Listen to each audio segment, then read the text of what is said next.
selamat datang di Bincang Citizen dengan saya Putra Lestari sebagai moderator yang tentunya akan menyertai perbincangan pada pagi hari ini yang tentunya menarik, kritis, dan juga akan membuka pandangan kita terkait dengan masalah-masalah yang ada di lingkungan di negara Indonesia ini.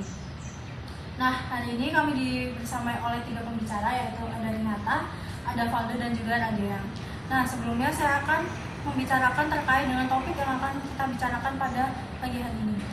Nah, topiknya yaitu yang pertama ada wewenang lembaga negara, dan juga yang kedua yaitu kriteria pemimpin yang ideal dalam suatu negara. Nah, baik, langsung saja ke topik yang pertama, yaitu mengenai dengan wewenang lembaga negara di Indonesia. Nah, menurut kalian bagaimana sih efektivitas dan juga efisiensi wewenang lembaga negara di Indonesia? Menurutku ya, efektivitas dan efisien lembaga negara itu masih sering terkendala oleh birokrasi yang kompleks, terus tumpang tindih kewenangan, terus masih adanya kelemahan antar koordinasi lembaga negara itu sendiri. Tapi sudah ada beberapa reformasi birokrasi, terus digitalisasi layanan publik, dan penguatan peran pengawas lembaga yang sudah berupaya meningkatkan adanya perubahan yang ingin menunjukkan lembaga negara itu yang lebih transparansi, akuntabel, dan responsif terhadap kebutuhan masyarakat. Setuju sama pendapatnya Valdo, di mana lembaga-lembaga pemerintah di Indonesia itu masih memiliki beberapa kendala seperti birokrasi yang masih kompleks, kemudian kewenangan yang masih tumpang tindih, kemudian juga koordinasi antar lembaga yang masih lemah.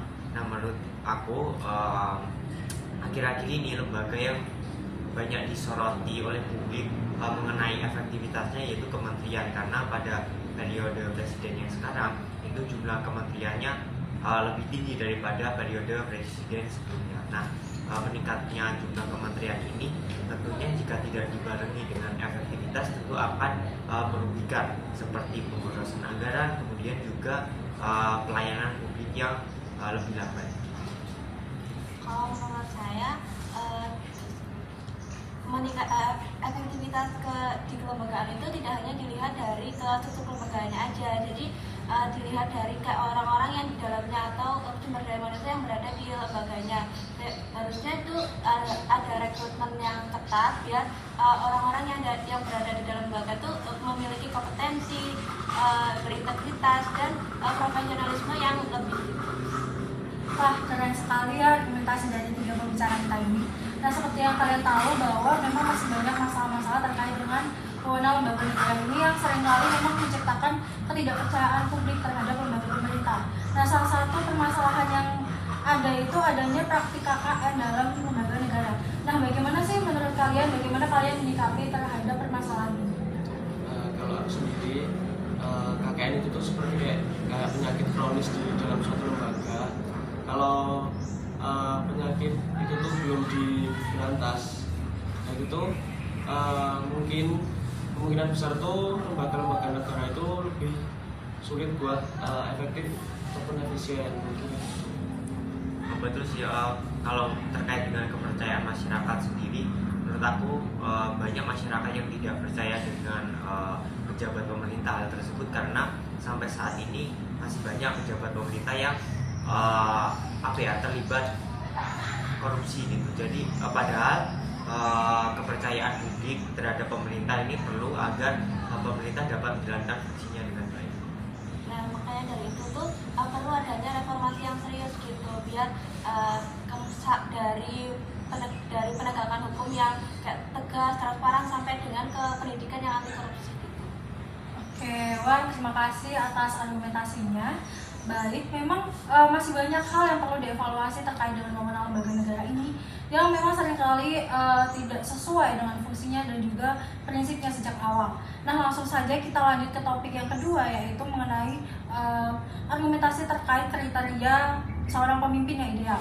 sebagaimana yang kita tahu bahwa berjalannya lembaga-lembaga negara ini tidak lepas dari peran penting seorang pemimpin.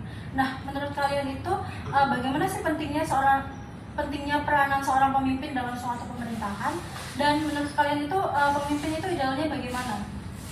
Menurutku ya, pemimpin itu di dalam suatu lembaga itu sangat krusial ya. Terus bisa diibaratkan tuh pemimpin itu kayak nahkoda kapal. Jadi misal pemimpin itu salah arah, nah suatu negara itu tuh bakal merasakan terombang-ambingnya.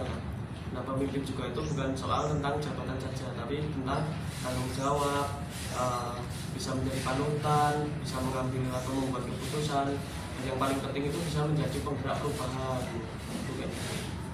Sependapat sama Valdo bahwa pemimpin ini perannya krusial dalam sebuah lembaga. Jadi kita perlu seorang pemimpin yang ideal gitu. Nah, pemimpin yang ideal menurut aku sendiri itu pemimpin yang adil, jujur, kemudian juga berpihak ke kepentingan rakyat.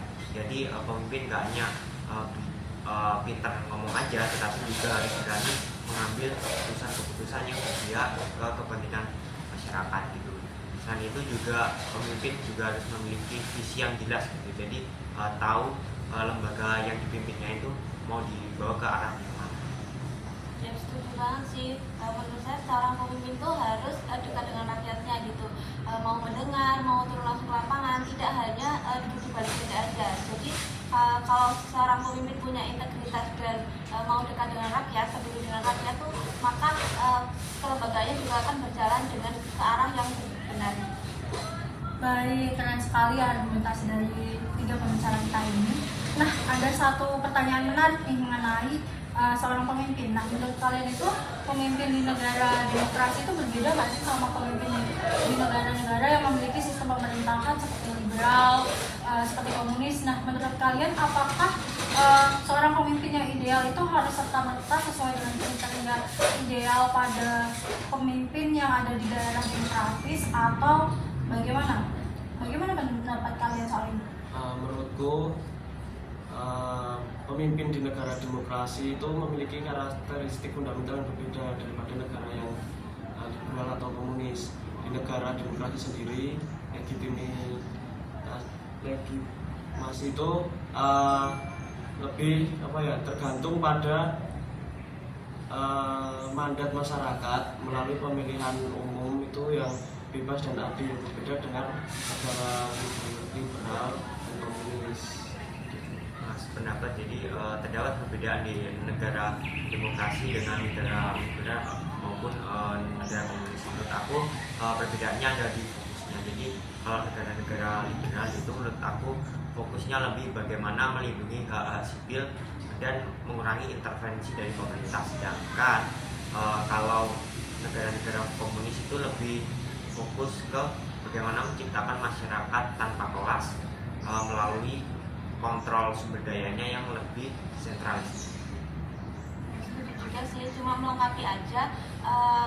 Menurut saya, walaupun ada perbedaan yang mendasar gitu ya, tapi ada beberapa kualitas universal yang di luar dari sistem politiknya gitu, yang harus dimiliki oleh seorang pemimpin, kayak integritas, visi, atau empatinya gitu. Jadi seperti itu. Terus kalau untuk menjawab pertanyaan yang apakah seorang pemimpin itu harus sesuai dengan kriteria ideal negara demokrasi gitu, menurut saya itu tidak mutlak ya, karena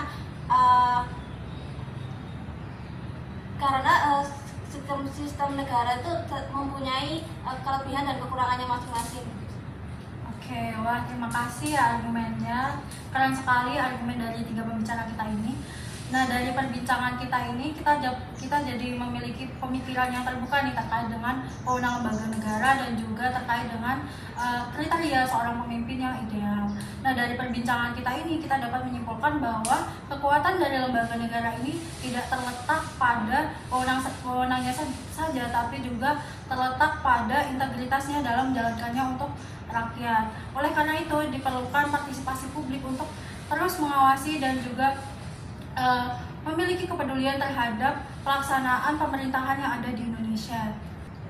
Sayangnya kita sudah berada di penghujung acara. Semoga perbincangan kali ini bisa menjadi pematik bagi masyarakat untuk terus berpartisipasi aktif dalam melakukan pengawasan terhadap jalannya pemerintahan di Indonesia. Terima kasih kepada penonton yang telah menyimak dari perbincangan kita ini. Semoga perbincangan kita dapat memberikan banyak insightful dan sampai jumpa.